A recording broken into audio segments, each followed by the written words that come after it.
Hello students, स्वागत है हमारे चैनल बीएससी एजुकेशन लेक्चर्स में। तो आज हम लेके आए हैं BSc first year major second minor elective physics, जो कि आप लोग की मेजर के लिए सेकंड पेपर रहेगा, माइनर के लिए और इलेक्टिव के लिए आप लोग का पेपर रहेगा। ठीक है, क्वेश्चन है, इंपॉर्टेंट क्वेश्चन है। कैंटिलीवर से क्या अभिप्राय है? कैंटिलीवर के स्थिर सिरे x दूरी पर तथा स्वतंत्र सिरे पर अवनमन के लिए सूत्र निगमन कीजिए। ठीक है, तो x दूरी पर और स्वतंत्र सिरे पे अवनमन के लिए सूत्र देखो। तो सबसे पहले तो कैंटिलीवर को समझेंगे कि कैंटिलीवर क्या होता है। What is meant by cantilever? Derive the formula for depression at the fixed end x distance and at the free end of the cantilever. ठीक है, क्लियर है इतना? तो देखो, सबसे पहले आप लोग बीएससी फर्स्ट ईयर के और वीडियोस देखने के लिए चैनल की प्लेलिस्ट पर जाइएगा। वहां पे आप लोग को क्वेश्चंस मिल जाएंगे, जो कि हमने और भी क्वेश्चन सॉल्व करवाए हुए हैं, और जितने भी क्वेश्चंस करवाए हुए हैं वो सारे के सारे इंपॉर्टेंट है। एंड आप लोग math first paper second paper की भी प्लेलिस्ट वहां पे जाके देख सकते हो, क्योंकि मैथ्स भी हम कंप्लीट करा चुके हैं। तो सबसे पहले तो कैंटिलीवर की डेफिनेशन देखते हैं, फिर इसके बाद इसके डायग्राम को देखेंगे। तो एक ऐसा क्षैतिज दंड जिसका एक सिरा दृढ़ आधार से कस दिया जाता है तो दूसरे स्वतंत्र सिरे पर भार लटकाया गया हो, कैंटिलीवर कहलाता है।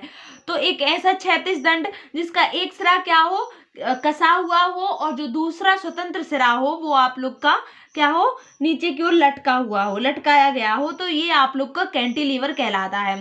तो एक ऐसा क्षैतिज दंड जिसका एक सिरा एक किसी दृढ़ आधार से कस दिया जाता है तथा दूसरे स्वतंत्र सिरे पर भार लटकाया गया हो, कैंटिलीवर कहलाता है। तो अब देखो, इसको डायग्राम के थ्रू समझते हैं। ठीक है, तो ये जो ए बी है आप लोग का, ये कैंटिलीवर है। ठीक है, अच्छे से समझिएगा। ये आप लोग का दृढ़ आधार से कस दिया गया है, और इसका दूसरा सिरा बी है जो वो आप लोग का डब्लू भार यहाँ पे लटकाया गया है। ठीक है, डब्लू भार लटकाया गया है, दूसरा सिरा स्वतंत्र सिरे पर भार लटकाया गया है, इसका भार क्या है, डब्लू लटकाया गया है। और देखो, और जो ये पी व क्यू है ये आप लोग के अवनमन है, जैसा कि क्वेश्चन में बोल रहे हैं, अवनमन के लिए सूत्र, स्वतंत्र सिरे के अवनमन के लिए। ठीक है, तो देखो, ए से बाई तक एक ये आप लोग का बिंदु, ए से बाई तक की एक्स दूरी रहेगी, एंड यहाँ से यहाँ तक की आप लोग की एल माइनस एक्स, इस पूरे की लंबाई ए बी, कैंटिलीवर जो है उसकी टोटल लंबाई आप लोग की एल रहेगी।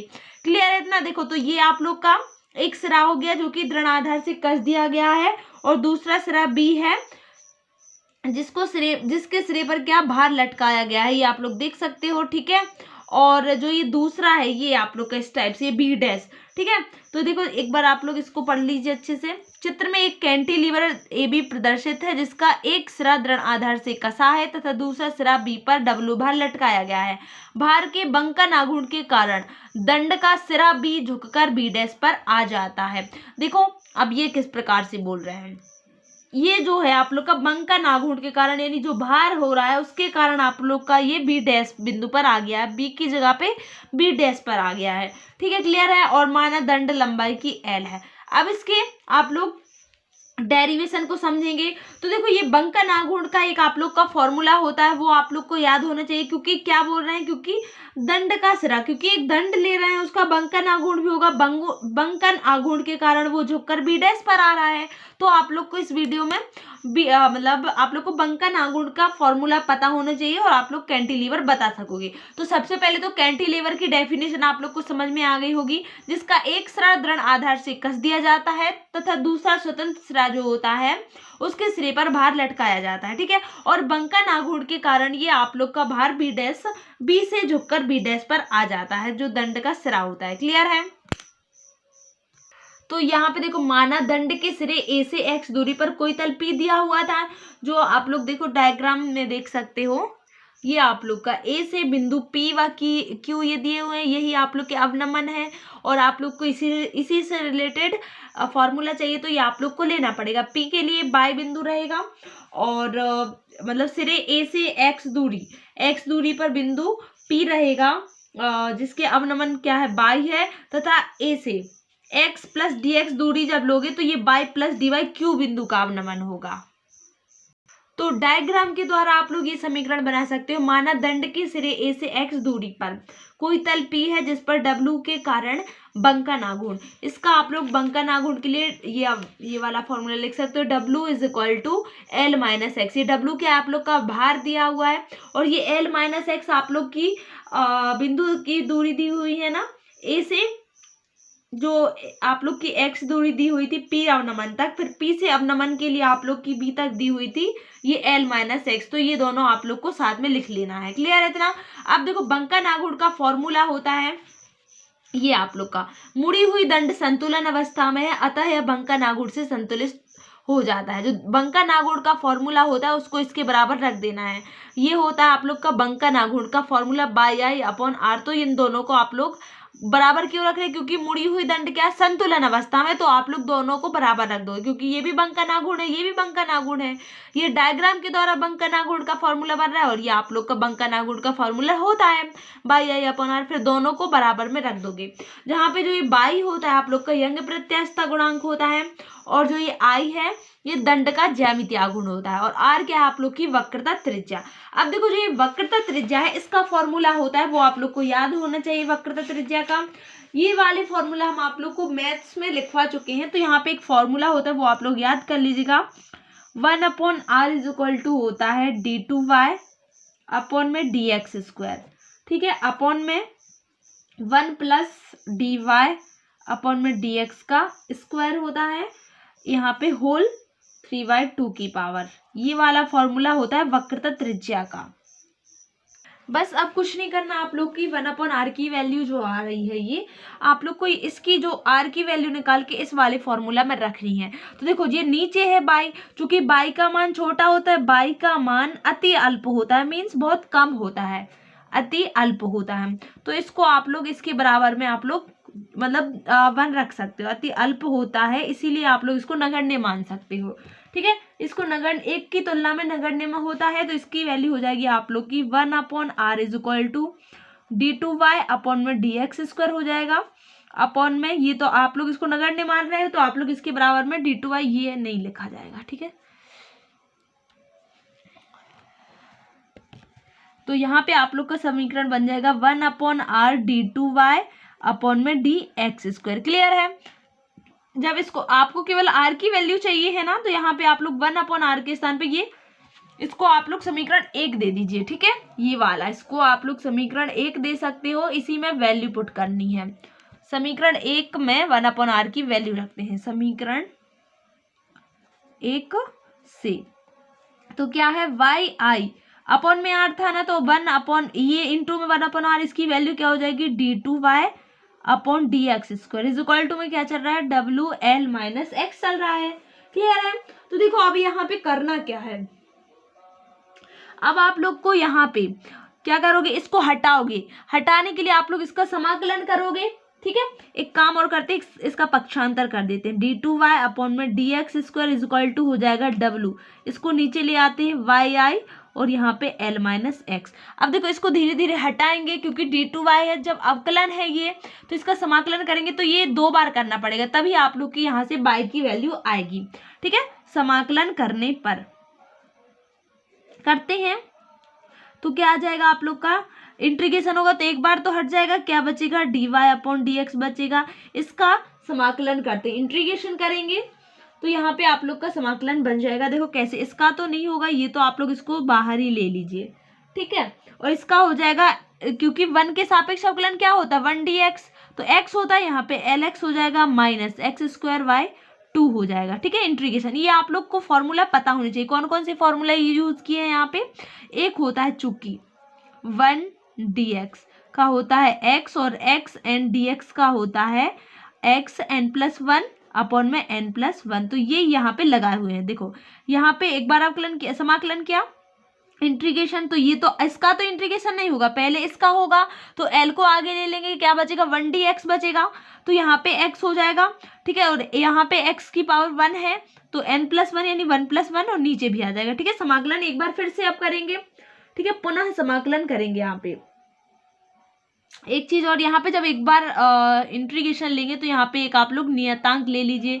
अब देखो नियतांक की वैल्यू आप लोग को यहाँ पे निकालनी पड़ेगी, कैसे, अगर आप लोग यहाँ पे x की वैल्यू 0 रख दो, क्योंकि a सिरे पर अवनमन शून्य है, सिरे a पर अवनमन क्या है, शून्य है, चूंकि a पर अवनमन शून्य है, ठीक है, अवनमन शून्य है, अतः आप लोग क्या रख दोगे, x के स्थान पे 0 और y के स्थान पे 0 रख दोगे, ठीक है।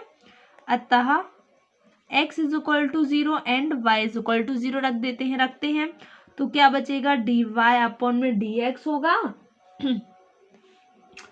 अब देखो जब y बराबर 0 होगा तो यहाँ तो already dy upon dx is equal to 0 आ जाएगा, तो इसकी वैल्यू भी 0 रखते हैं इसमें, तो ये तो 0 हो जाएगा।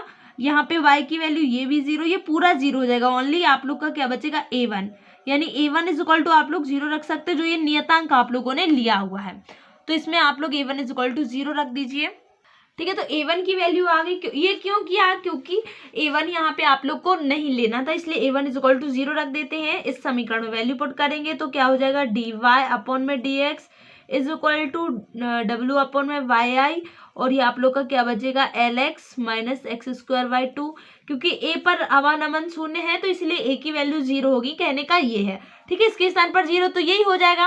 अब हमने क्या बताया था आप लोग को, इसके बराबर में आपको y की वैल्यू चाहिए था, तो पुनः आप लोग क्या करोगे, इंटीग्रेशन कर दोगे, पुनः समाकलन करने पर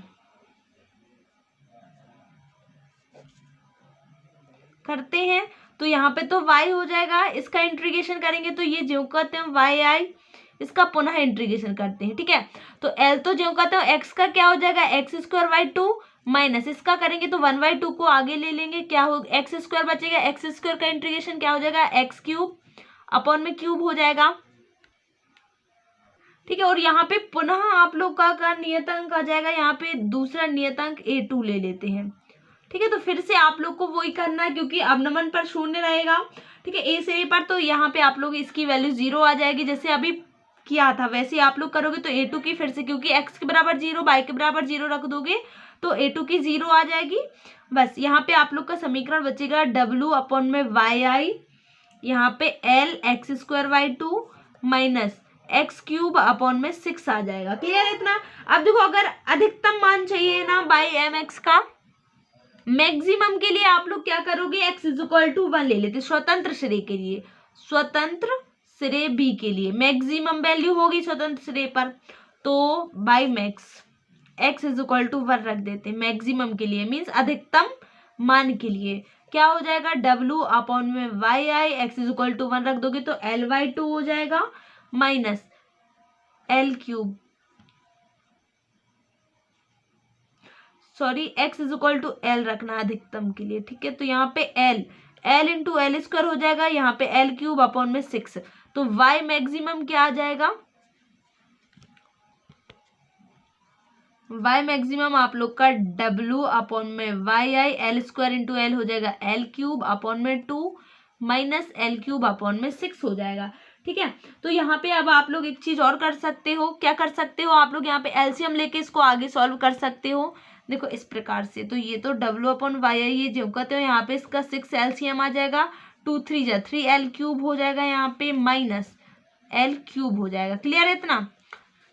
ये आप लोग की वैल्यू आ गई है, यही आप लोग को कैंटिलीवर के में निकालनी थी, ठीक है, जो कि फॉर्मूला लगाना था। यहाँ पे क्या हो जाएगा, 2l क्यूब अपॉन में 6, 2 से 6 कैंसिल हो जाएगा, यानी w अपॉन में वाई आई, 1 अपॉन 2 3 जा होता है तो 1 अपॉन 3, यानी l क्यूब अपॉन में 3 हो जाएगा।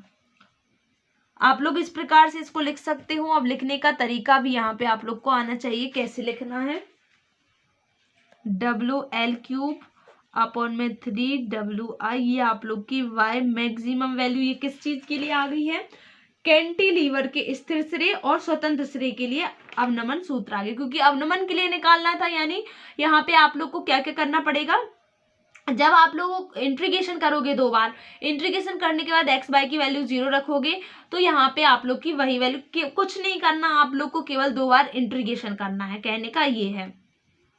आप लोग डायग्राम से ये वाला फॉर्मूला निकाल लोगे बंकन आघूर्ण का, ठीक है, बंकन आघूर्ण का ये फॉर्मूला आप लोग डायग्राम से निकालोगे, और ये बंकन आघूर्ण का फॉर्मूला ये होता है बाई आई अपॉन आर। तो इसको इसके बराबर रख देना है और आप लोग को ये त्रिज्या का सूत्र पता होना चाहिए। आर क्या है? वक्रता त्रिज्या, और वक्रता त्रिज्या की वैल्यू ये होती है, और नगण्य मानने के लिए आप लोग इसको 1 के बराबर रख दोगे तो 1 अपॉन आर की वैल्यू ए आ जाएगी। कौन सी? d2y upon D x square. फिर उसमें वैल्यू पुट करना है और आप लोग को 2 बार इंटीग्रेशन करना है, आपकी वैल्यू आ जाएगी। तो वीडियो पसंद आए तो अपने दोस्तों के साथ शेयर जरूर करिएगा। थैंक यू, मिलते हैं नेक्स्ट वीडियो में। और नेक्स्ट वीडियो में आप लोग को हुक के नियम के अनुसार प्रत्यास्थता गुणांक की डेफिनेशन बता देंगे।